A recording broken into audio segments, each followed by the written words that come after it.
नमस्कार, जय हिंद, जय भारत, जय श्री राम, हर हर महादेव।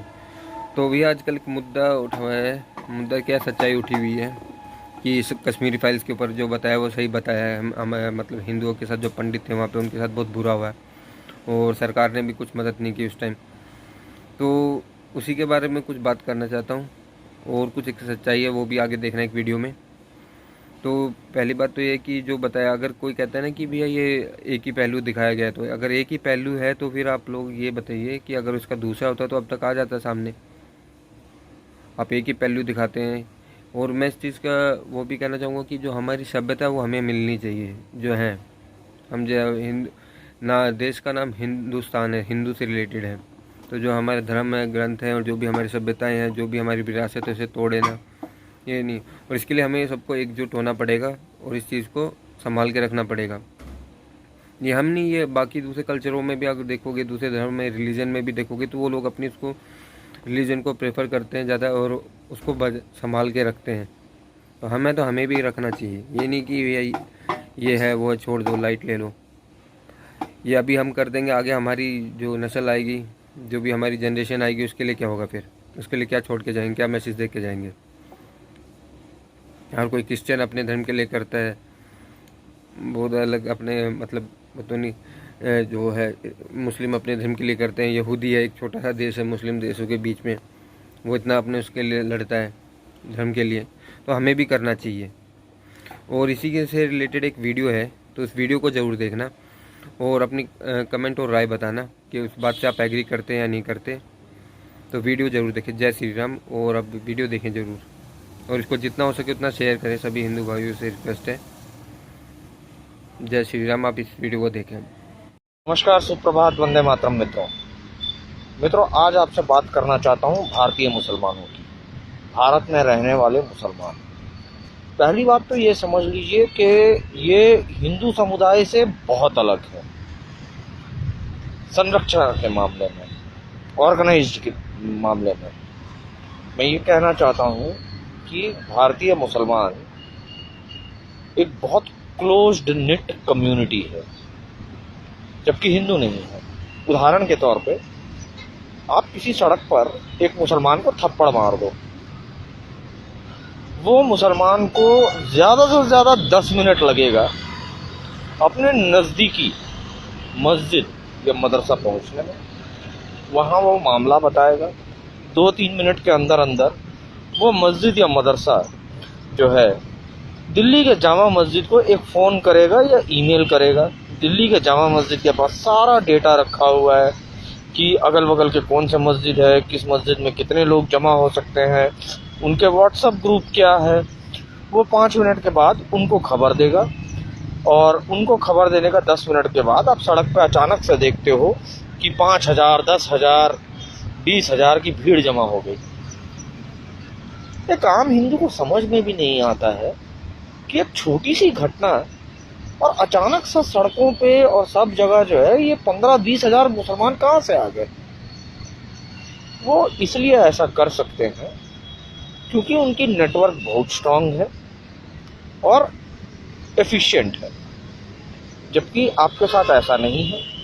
अगर किसी एक हिंदू को एक थप्पड़ मार दो या कुछ करो और उसको बोलो, तो वो नजदीक के अगर मंदिर में जाके पुजारी को बोलेगा कि भाई किसी मुसलमान ने मुझे थप्पड़ मार दिया, तो पुजारी कहेगा हम ही क्यों बता रहे हो, आप पुलिस में एफआईआर करो ना।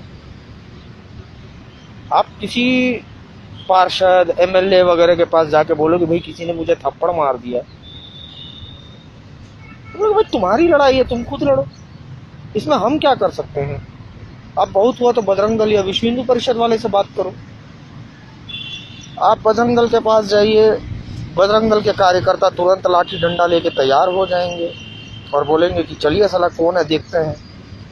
हमारे सचिव और हमारे प्रभारी जो हैं उनको आने दीजिए, और सचिव और प्रभारी आकर पूछेगा क्या मोर्चा है, धरना देना है, मीडिया आ रही है। वो कैलकुलेशन लगाना स्टार्ट कर देता है कि अगर मैं कुछ करूं, खबर बनती कि नहीं बनती है, पब्लिसिटी मिलेगी कि नहीं मिलेगी, मैं नेता के तौर में पेश होऊंगा या नहीं होऊंगा समाज के बीच में।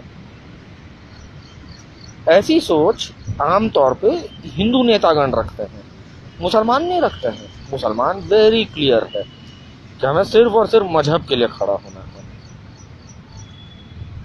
तो दोनों का जो स्ट्रक्चर है ये अलग है। अब आप लोगों को लग रहा होगा कि ये अन्ना जो है ये सुबह सुबह ये ऑर्गेनाइज स्ट्रक्चर के बारे क्यों बात करने बैठ गए। मित्रों, मैं बता दूं कि बृहस्पतिवार को पुलवामा में आतंकी हमला हुआ। हमले के बाद सारे मुसलमान जन समुदाय, जनमानस जो है, इनके जुबान पे मानो जैसा लकवा मार गया। सब चुप, कोई रिएक्शन नहीं। अच्छा हुआ, बुरा हुआ, निंदा करेंगे, कुछ भी नहीं, चुप। हाँ, राजनेता ठहरे। जो एक ऑफिशियल बयान देना होता है कि हम इस तरह की घटना का घोर निंदा करते हैं, उन्होंने बयान दे दिया। जैसा असदुद्दीन ओवैसी ने तुरंत बयान दिया कि भाई इस तरह की घटनाएं का हम घोर निंदा करते हैं। पर सामान्य जन समुदाय जो है मुसलमानों को, उन्होंने रिएक्ट नहीं किया।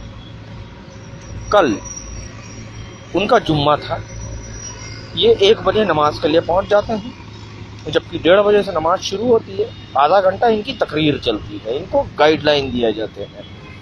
आपको मंदिर का कोई पुजारी बताता नहीं है किसी राजनीतिक विषय में, देश में हो रहे घटनाओं पे आपको कैसे रिएक्ट करना है, पर इनके इमाम और मौलाना इन्हें ट्रेनिंग देते हैं, इन्हें बताते हैं कि देश में हो रहे घटनाओं पे आपको कैसा रिएक्शन देना है।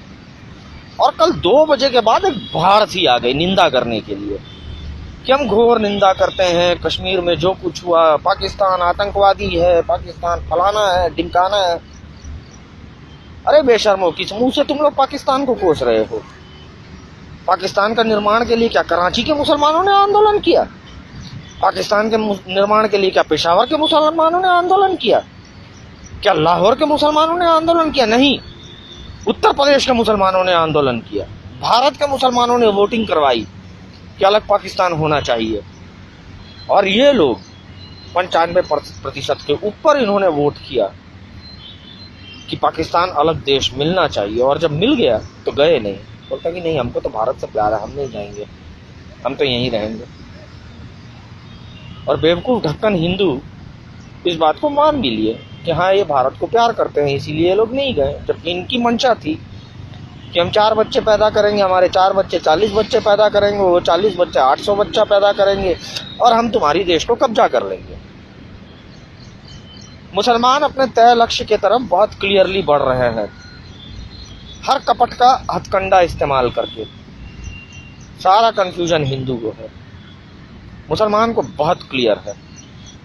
ऐसे वैसे जैसे तैसे भारत को हड़प जाना है इस्लाम के नाम पे, चाहे दंगे करके, चाहे जनसंख्या जिहाद करके। जनसंख्या जिहाद वो इसलिए कर रहे हैं क्योंकि उनको समझ में आ गया है कि हम सड़क पे लड़कर मारपीट से हिंदुओं से जीत नहीं सकते हैं। खासकर अभी की जो हिंदू पीढ़ी है, इससे तो हम बिल्कुल नहीं जीत पाएंगे, बिल्कुल भी नहीं जीत पाएंगे। ये मुसलमानों को बहुत क्लियर हो चुका है। गुजरात 2002 में हिंदुओं ने दिखा दी कि तुम 56 तीर्थ यात्रियों को मारे, तो इस्लामी जिहाद की औकात दिखा दी हिंदुओं ने। तो मुसलमान को बहुत क्लियर है कि हम लड़के नहीं पा सकते हैं, हम वोट के बल पे मताधिकार से भारत को हड़प लेंगे। जितने वोटर पैदा करना है करो। अगर अपने घर में कम पड़ रहे हैं तो बांग्लादेशी लोग को घुसा लो, रोहिंग्या को घुसा लो, उन्हें वोटर ID कार्ड दे दो, पर लक्ष्य एक ही है, भारत को हड़प जाना है। और एक बार भारत की सत्ता हमारे हाथ लग गई तो हम हिंदू थोड़े ना हैं, हमें तो जो करना है वो करेंगे। और वैसे भी बात सच है कि जब जब मुसलमानों के हाथ सत्ता लगी, उन्होंने अनगिनत मंदिरों का विध्वंस किया, लाखों हिंदुओं का नरसंहार किया। जिस बादशाह का जितनी सामर्थ्य थी उतना बड़ा हरम बनाया और भर दिया उसने हिंदू औरतों से। और हम हिंदुओं को सत्ता मिला तो हमने क्या किया? आधार कार्ड को बैंक अकाउंट के साथ लिंक किया, बैंक अकाउंट को जो है पैन कार्ड के साथ लिंक किया। वे ऐसा नहीं करेंगे, उनके हाथ सत्ता लगने की देरी है। वो दिखा चुके हैं कि पाकिस्तान और बांग्लादेश में हिंदू कैसे विलुप्त हो सकते हैं, और वो चीज वो भारत में भी कर देंगे। उनके राह में रोड़ा सिर्फ हम जैसे लोग हैं जो उनको चैलेंज कर बैठे हैं। तुम ऐसे वैसे जैसे तैसे जो भी तरीका अपना लो, भारत अनादिकाल से हिंदुओं का है और हिंदुओं का ही रहेगा। मिटा दिए जाओगे, भारतीय मुसलमानों का हाल रोहिंग्या से बदतर कर दिया जाएगा, मगर भारत पर आधिपत्य हम हिंदुओं का ही रहेगा। और वैसे भी चैलेंज लेकर काम करने का मजा ही अलग है और यह धमक सिर्फ हिंदुओं की होती है। धन्यवाद। वंदे मातरम मित्रों।